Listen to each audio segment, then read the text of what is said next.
Section 3, Methodological Critiques and Scientific Fraud. I've set this curriculum out to right as many of the wrongs as can be found within the scientific establishment. Now that we've laid out its practical and ideological anatomy in the previous video, let's explore some of the criticisms against it and how it might actually be working against the revelation of truth rather than for it, as its adherents so often state. As a disclaimer, though, I don't believe the whole thing, or every individual within it, is purposefully obfuscating the truth.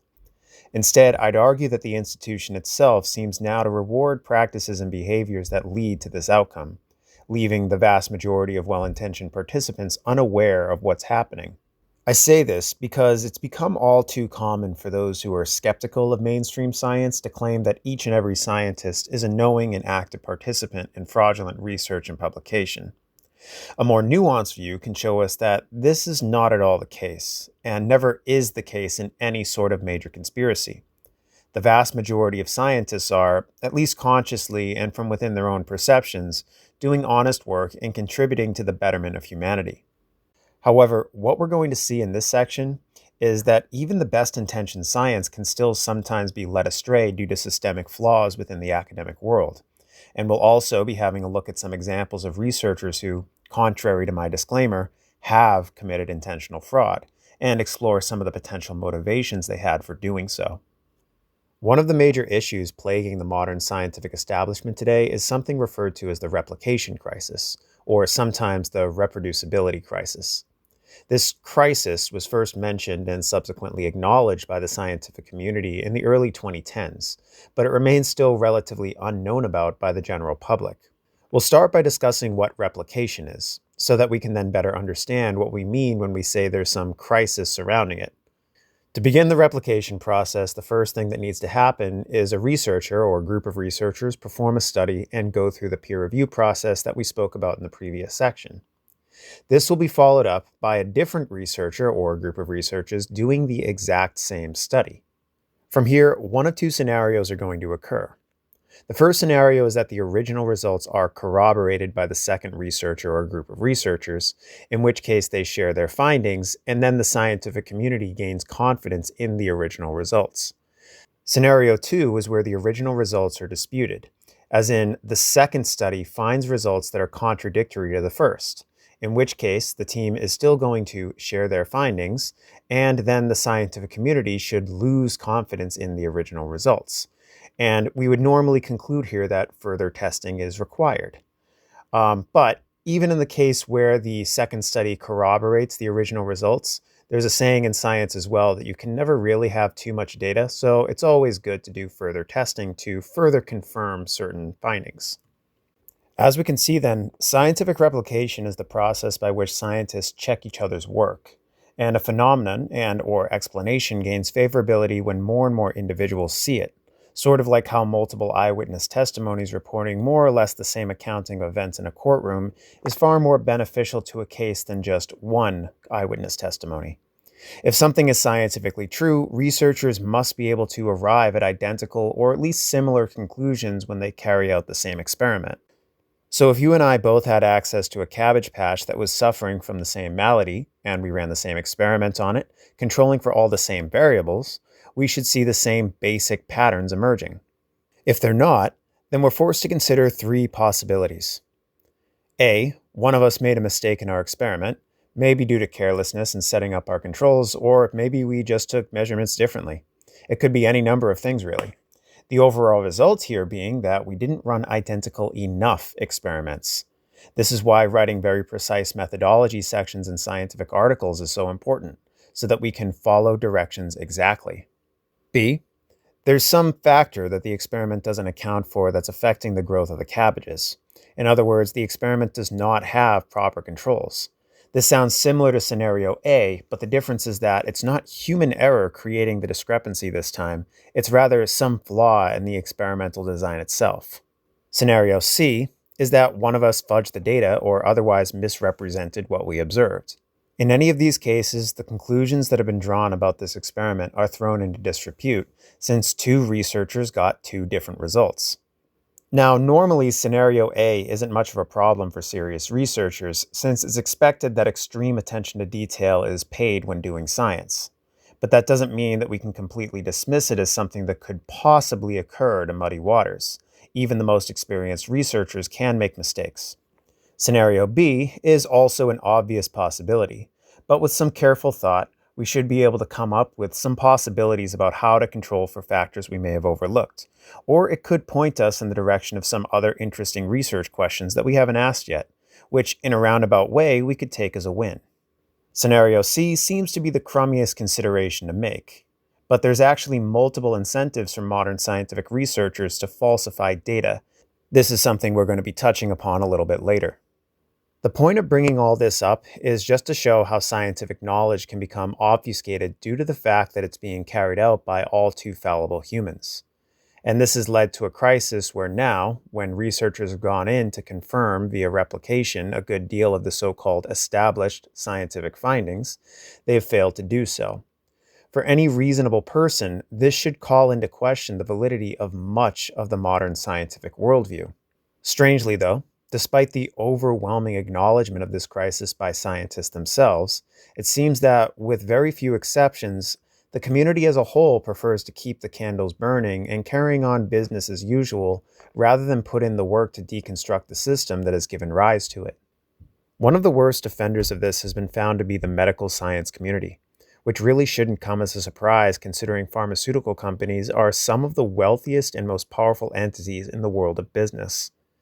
For reference, according to OpenSecrets.com, the pharmaceutical industry has lobbied the United States Congress more so than any other major industry over the past 25 years, to the tune of some $5.8 billion US.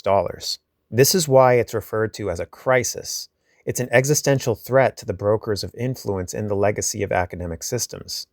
And while it's now widely accepted, if begrudgingly, by the professional research world, to most of the world's population it remains obscured. And average folk still tend to place a great degree of faith in these institutions, much to their own detriment, as we saw in the opening couple years of the 2020s. Currently, though, this public trust seems to be waning as a direct result of that period in recent history, and I would wager that that's a net positive. Running tandem to the replication crisis is another less often talked about issue of the declining value of research once it is published. Like inflation of economies, this occurs when drastically increased production of something coincides with an overall loss of its value. Unlike a financial economy, though, this inflation of published research wouldn't be such an issue if the quality of research itself wasn't suffering. Unfortunately, though, that does seem to be the case. This is another multifaceted issue in academia that appears to be the natural result of too many people going into the sciences professionally. This itself is downstream of the trend of science being advertised nowadays as the primary means by which individuals can rise above the herd in terms of knowledge, influence, and, of course, career prospects.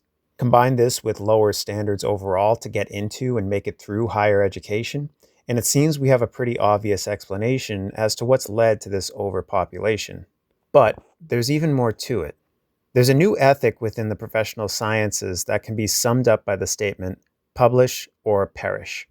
You see, in order to maintain one's career, professional researchers are being forced to publish multiple papers a year, and if they don't, they end up losing their funding and thereby their livelihoods. Their employers, such as universities, aren't necessarily happy with this either, as it causes hits to their reputations and official rankings, meaning fewer applications from new students each year, yielding decreased revenues over time. What's more, when it comes to universities, if you have teachers who are more concerned with publishing papers than they are with educating their students, the upcoming generations of researchers who they will one day be passing their batons to end up suffering as a result.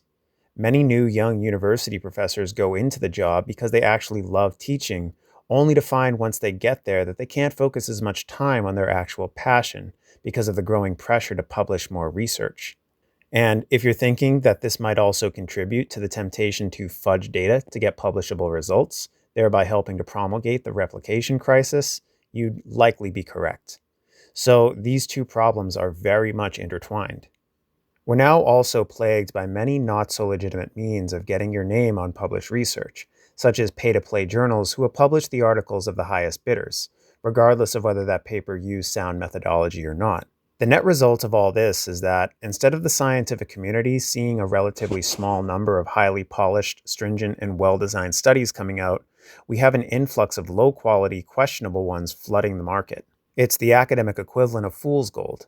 But if the populace is comprised of fools, this sleight of hand goes unnoticed. These bad science studies can still then be used to justify certain public policy actions or the rollout of certain unverified medical interventions.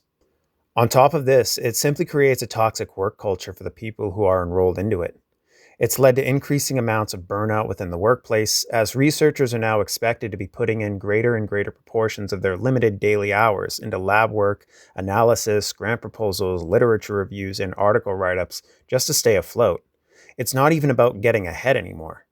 This stress and exhaustion can further impair judgment, which is needed when running experiments and observations, as well as when it comes to proper decision-making, ethical decisions inclusive of that.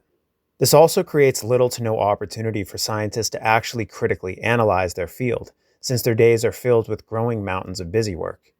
We're spending a great amount of time going into the fine details of the scientific philosophy here, but this is not something that your average workaday scientist is going to have the time or mental energy for, even if they want to, as testified by cosmologist Brian Keating, famous for authoring the controversial book Losing the Nobel Prize, during a 2019 interview on the Unslaved podcast.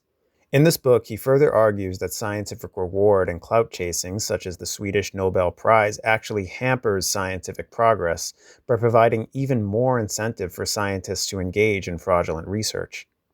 There has been as well certain voices within the research world warning that much of the problem of subpar research passing through peer review is because there are simply too few experts actually doing the reviewing. One 2016 paper, which focused on the biomedical field, found that although the number of potential reviewers far exceeded the number of papers being put out for publication, only about 20% of them were doing 70 to 95% of that reviewing, meaning that the vast majority of researchers who should be reviewing simply aren't doing so.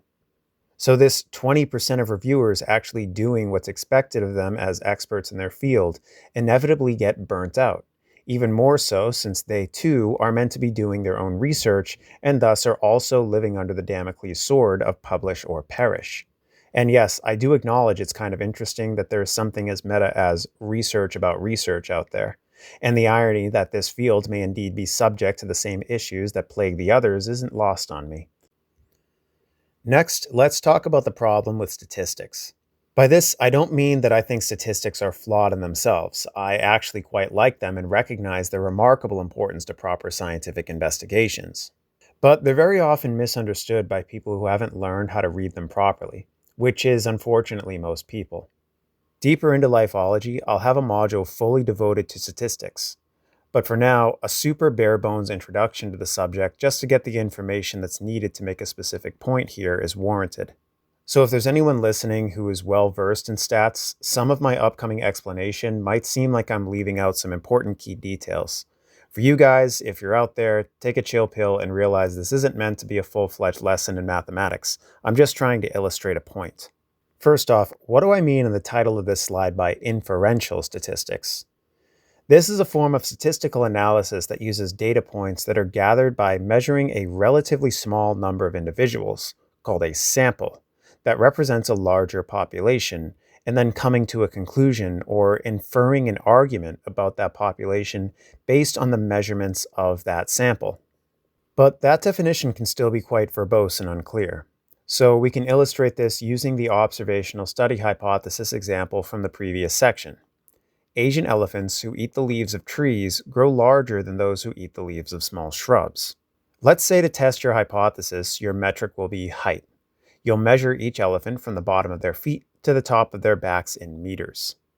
In theory, to get the most accurate data, you take growth measurements from every single Asian elephant in existence and then break them into two groups, those who eat tree leaves and those who eat shrub leaves. Then calculate their average height to see if there's a difference between them. But if you're following, there's an obvious problem here. It's impossible for a number of reasons, not limited to the fact that it's estimated that there are roughly just shy of 52,000 Asian elephants in existence spread across multiple countries in Asia. So a researcher couldn't possibly consider measuring the heights of all of them unless they had an enormous amount of time, personnel, and resources at their disposal. Added to this, the overwhelming majority of Asian elephants that have ever existed or will exist don't exist now. So the fact that most workaday scientists are probably confined to the laws of time and space means they're limited in this way as well. Thus, reality has dictated that it's best to use sampling. In the case of our elephant study, maybe we choose to sample something like 40 elephants whose diet consists primarily of tree leaves, and another 40 whose diet is primarily shrub leaves. You'll measure the heights of all 80 elephants and then calculate the average of both groups. In inferential statistics, the bread and butter number that you're trying to get to is called a probability value, or p-value. There's various equations that can be used to calculate one. Which one you used is based on the type of data that you're working with and the questions that you're asking about them. In this case, we're measuring and comparing averages, which generally use a statistical equation called a t-test. If you were comparing, say, proportions, you could use something called a z-test, or if comparing variances, you could use an f-test. And don't worry, at this point, it's not at all necessary to understand what these things are, or how to interpret these complicated-looking equations that I have on the screen. I'm just mentioning it now in passing to give you all a snapshot of how precise statistics can be. The only thing I want you to gain from this is a basic understanding of the p-value that I mentioned. Regardless of what type of data you're working with or what specific questions you're asking, in pretty much all cases, you need to calculate one of these. Simply put, it's a measure of how likely it is that any differences in measurements between groups is due to random chance, and functions as a way to see how likely it is that your hypothesis and/or predictions are correct. Importantly, this number will always be some decimal between 0 and 1, but can never be exactly either of those two integers. It could be 0.00000001 or lower, or it could be 0.999999999 or higher, but never 1 or 0 exactly. Another way of understanding this, if it makes it easier, is to think of it as a number between 0 and 100%. Either way, it works out the same. In statistics, the smaller this p-value is, the more likely it is that the measurement of your two groups are mathematically different. It's a common convention in most research fields to set a p-value of 0.05 or less as a benchmark for declaring that this is the case. This is more or less arbitrary, and some fields decide to go larger or smaller depending on the nature of their research, but that's really not important right now.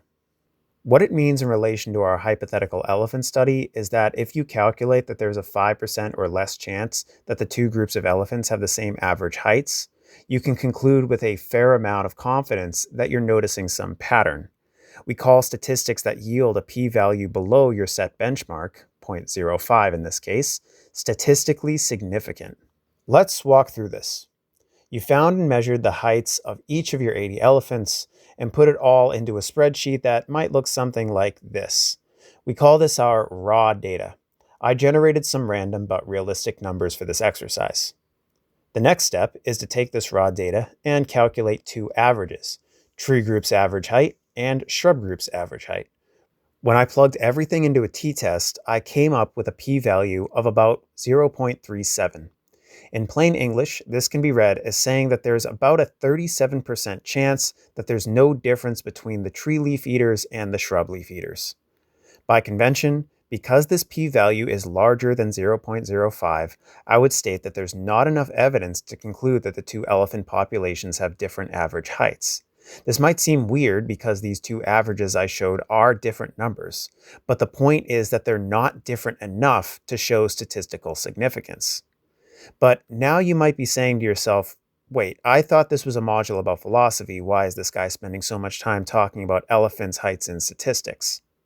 The reason is because I want us to focus on one simple but important and easily overlooked mathematical truth. A p-value, as I said, cannot ever be 1 or 0. It can only ever approach them.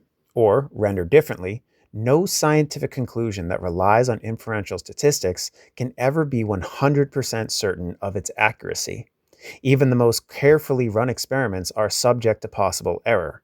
It's always a possibility that a statistical analysis can detect a pattern that's not there or fail to detect a pattern that is there. Sure, if we perform our study well and do the math correctly, that chance should be greatly minimized, but the underlying philosophical implication remains the same. And this shouldn't be taken as a controversial statement. It's simply a mathematical reality built into the equations themselves, and is a fundamental piece of information shared on day one by any introductory statistics course. Their accuracy also in part relies on the quality of the raw data. If I was a lazy or inept researcher and I just ballparked the elephant height measurements, or worse, made them up, then my data points wouldn't reflect reality, and therefore neither would my calculated p-value. My statistics would be worthless. What's more is that there are a number of different data manipulations, which we won't get into here, that one can use to arrive at false p-values. This is called p-hacking and is often cited as a major contributor to the aforementioned replication crisis. In a perfect world, this form of cheating would always be guarded against by journal editors and peers, and it very often is. But with enough incentive, such things can be purposefully overlooked if the stated results are favorable to a particular scientific narrative. They're not really counting on people reading those papers to actually spend the time to audit the data or the statistical methods. They'll just take the results at face value. The takeaway from all this is that statistical analyses can provide some amount of evidence towards a conclusion, but never airtight certainty in one. And even that's only when they're used correctly and honestly. If you're interested in this subject, I highly recommend the book How to Lie with Statistics by Darrell Huff. This may seem like a long-winded explanation to make a trite point, but it's a lot more important than it might seem at first glance. So-called scientific knowledge is built quite heavily on the results of these mathematical analyses, and this knowledge is often sold to the public as indisputable certainty, and we're told that we must trust the science in all cases, even though we could easily point to this clear fallibility as one of the many ways that doing so is illogical. Rather, the greatest scientific mind should know that we should, on the contrary, be critiquing the science every chance we get, just so long as that critique is well-informed and well-argued. Now, there's going to be a great many times throughout Lifeology, including within this module, where I'll be citing peer-reviewed studies that use inferential statistics. And a huge amount of the textbook content about cells, genetics, evolution, etc. that we'll be going through in the following modules is as well. It's actually impossible to have a dialogue about the state of scientific knowledge nowadays without doing so. But the big caveat to be constantly bearing in mind is that such citations exist only to support arguments and models, rather than to provide some smoking gun evidence of their unquestionable truth. This latter attitude is, in my experience, that of many adherents of scientism, so I'll implore all of you not to fall into this trap of thinking that the existence of a peer-reviewed article or two in support of a position you hold means that you're automatically correct. Let's shift gears a bit. As hinted at in the start of this section, we have a growing number of cases of straight-up academic fraud occurring. This is where the authors of studies simply manipulate or in some cases completely falsify their data to draw conclusions that honest analyses don't indicate. This results in them being able to dishonestly claim they found a statistically significant pattern in their research that's worthy of publication. It turns out that there are a growing number of cases where professional researchers have been found to have been basically lying about their findings. This is Francesca Gino, a top researcher in psychology who was put on unpaid leave in 2023 after being caught falsifying data across much of her research. Interestingly, her idea of research was about the subject of honesty, so how about that? In January of 2024, 4 researchers at the Dana-Farber Cancer Research Institute were also accused of falsifying data, leading to various corrections in multiple scientific papers and 6 full retractions. And even more recently, a well-known neuroscientist named Khalid Shah was also found to have faked data and images in his own research. And here's the icing on the cake. What do all 3 of these research teams have in common, you might ask? Well, it turns out that they all come out of Harvard University. That's right, the Harvard University, perhaps the world's most famous school, currently ranked number 2 in the United States and number 4 in the world. And what's more interesting is that the word Veritas printed on their logo is actually Latin for truth. Can't make this stuff up. And now for a quick shout out. All three of these stories were brought to my attention by a guy on YouTube named Pete Judo, who has taken to covering stories of academic fraud on his channel. So I highly recommend checking him out and following his work. Link is in the description of this video.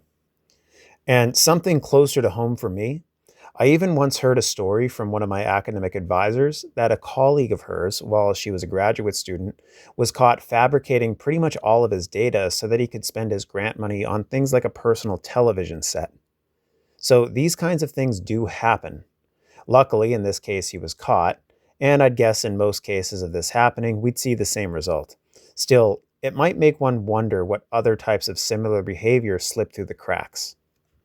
We also saw the blatant misrepresentation of health research during the COVID phenomenon by companies like Pfizer and Moderna, who we know had a vested interest in a particular narrative being bought by the public at large.